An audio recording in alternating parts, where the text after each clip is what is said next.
warahmatullahi wabarakatuh. Waalaikumsalam warahmatullahi wabarakatuh. Bapak, perkenalkan nama saya Tony Sondo, saya di sini sebagai fasilitator.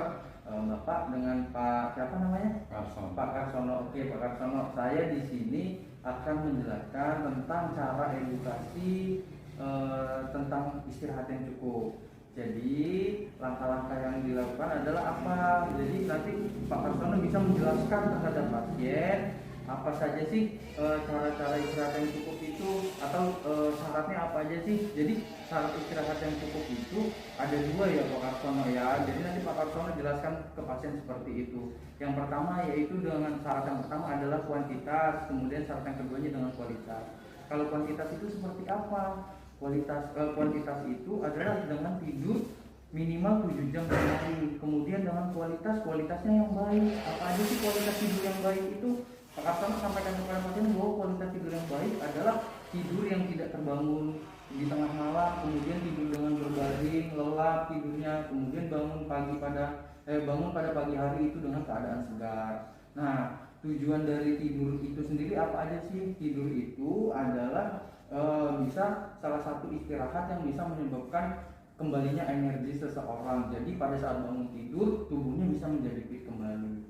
Nah, manfaat dari pola istirahat yang cukup itu sendiri apa saja? Mas Karsono bisa jelaskan tuh sama pasiennya. Jadi manfaatnya apa aja? Pertama itu adalah menjaga agar mood selalu baik, kemudian membantu dan menurunkan berat badan, kemudian yang ketiga meningkatkan konsentrasi saat bekerja, kemudian yang keempat adalah mencegah terjadinya darah tinggi. Coba sekarang Mas Karsono ulangi review tentang manfaatnya apa saja. Manfaatnya dari mendapatkan istirahat yang cukup adalah satu, menjaga agar mood selalu baik. Dua, membantu menurunkan berat badan. Tiga, meningkatkan kesehatan konsentrasi saat beraktivitas.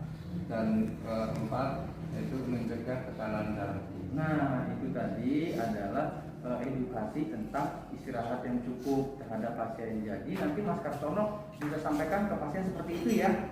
Oke, jadi saya rasa cukup dulu untuk edukasi yang saya berikan terhadap Mas Karsono sebagai kader. Mungkin lebih kurangnya saya mohon maaf. Saya akhiri, wabillahi taufiq wal hidayah. Wassalamualaikum warahmatullahi wabarakatuh. Assalamualaikum warahmatullahi wabarakatuh. Waalaikumsalam warahmatullahi wabarakatuh. Perkenalkan, nama saya Ahmad Putra dari Puskesmas Wonosobo. Saya sebagai fasilitator program PTM untuk mengedukasi kepada kader tentang deteksi dini pendengaran. Sebelumnya saya pengen Bapak namanya siapa Pak? Ya Pak Karsono. Hari ini saya akan melakukan edukasi atau tentang pemeriksaan pasien pendengaran atau deteksi dini pendengaran ya Pak. Sebelumnya sudah pernah dengar atau sudah pernah melakukan pemeriksaan Bapak? Belum ya? Belum. Kalau belum, sekarang saya akan melakukan menjelaskan tata caranya pemeriksaan itu. Yang pertama persiapannya itu memastikan kondisi lingkungan sekitar tidak terlalu bising, ruangannya sunyi, dan jarak pemeriksaan itu 1 meter. Ya. Pemeriksaan yang pertama, posisikan pemeriksa itu di setengah meter di belakang orang yang akan diperiksa. Itu cara pertama. Yang kedua, pada telinga yang tidak diperiksa dilakukan masking atau menekan bagian yang menonjol di bagian telinga bagian depan dekat dengan pipi. Ya Pak, telinga ya, telinganya. Kemudian menggesek-gesekkan sampai timbul bunyi. Itu yang cara kedua. Cara yang ketiga, pemeriksaannya itu dimulai dari telinga kanan dulu. Dari telinga kanan lalu ke telinga kiri. Di telinga kanan posisikan kepala pemeriksa menjauh. Jadi Bapak kepalanya menjauh dari telinga yang akan diperiksa, ya. Terus yang keempat, pemeriksa memberikan kata-kata yang terdiri dari 20 kata seperti mata, kaki, muka, susu, kaca, dan meminta orang yang diperiksa untuk mengulang kembali kata-kata tersebut. Kata-kata yang diisikan harus mengandung huruf yang lunak. yang terdiri dari frekuensi rendah dan huruf besis yang berfrekuensi tinggi, seperti mata tadi, selain mata kata kaki, susu. Yang keenam, pemeriksaan diulang pada telinga kiri ya Pak. Tadi kan beris kanan langsung kiri ya Pak ya. Dan penilaiannya bila kata-kata yang diulang lebih dari 80 dinyatakan lulus. Kalau enggak, tinggal lulus ya Pak ya. Sekarang saya tanya, posisi pemeriksa itu gimana ya Pak? Setengah meter dari di belakang, setengah meter dari Orang yang akan diperiksa ya. Selamat pagi Bu. Selamat pagi. Perkenalkan saya Prof. Riza dari Puskesmas Wonosobo. Di sini saya akan melatih kader tentang gimana cara deteksi penyakit PPOK. Ibu sebelumnya tahu nggak penyakit PPOK itu apa? Oh, belum tahu Mas. Belum tahu ya. Ini bisa dibaca Bu ya. Di sini saya akan menjelaskan sedikit tentang penyakit PPOK Bu ya.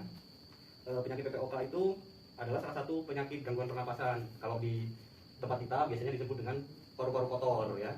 Gejalanya itu sering batuk, sesak napas gitu ya Bu ya. Penyebabnya itu biasanya dari asap rokok atau polusi udara atau udara yang tercemar oleh asap-asap dari pabrik Bu ya. Di sini saya akan beritahu Ibu atau mengajarkan Ibu tentang gimana sih cara mendeteksinya pasien itu terkena PPOK atau tidak. Apakah Ibu udah bersedia Bu?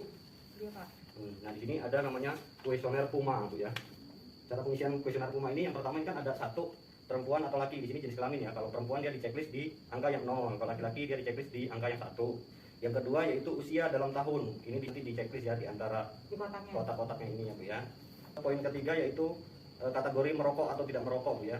Di sini cara menghitungnya jumlah rokok rata-rata per hari dikali lamanya dia merokok dalam tahun dibagi 20 Bu ya. Terus di sini poin yang keempat, apakah Anda pernah merasa napasnya pendek atau tidak? Biasanya kalau orang PPOK itu napasnya pendek, sesak napas, ngap-ngapan gitu ya. Untuk aktivitas dia cepat capek. Kalau dia sesak napas di situ Iya. di checklist di angka yang 1 gitu Bu ya. Yang kelima, apakah Anda biasanya mempunyai dahak yang berasal dari paru-paru? Yang keenam, apakah Anda biasanya saat batuk Anda sedang tidak menderita flu? Biasanya orang PPOK ini batuknya batuk aja, nggak sedang batuk pilek. Terus yang ketujuh, apakah dokter atau tenaga kesehatan lainnya pernah meminta Anda untuk melakukan pemeriksaan fungsi paru menggunakan alat spirometri atau pekflumeter? Ini caranya biasanya ditiup, ada tiupnya, ada indikatornya, itu biasanya dilakukan di rumah sakit atau di puskesmas Bu ya. Kalau nggak pernah berarti centang tidak, kalau pernah centang ya. Terus dari keseluruhan pertanyaan tadi yang udah dicentang di checklist nanti dijumlahin.